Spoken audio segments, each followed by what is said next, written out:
लोगन ला कोरोना के बेरा घर ले बेदखल करे जावत है। दरअसल बिलासपुर में शासन के स्मार्ट सिटी मिशन के तहत ये आदेश निकाले गए हैं।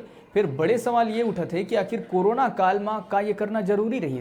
अभी बरसात के दिन भी अवैया है और वैसे भी बरसात के दिन में निर्माण कार्य में रोक रहे थे, तो का अभी ये सब जरूरी हवे। कबर लगातार आर्थिक संकट के हवाला दे के हर प्रकार के काम में मित व्ययिता बढ़ते जावत है। रहवासी मन के कहना है कि उमन ला विस्थापित करके जिन क्षेत्र में घर दे जावत है वहाँ शासन द्वारा कोनो प्रकार के व्यवस्था नहीं करे गए हैं।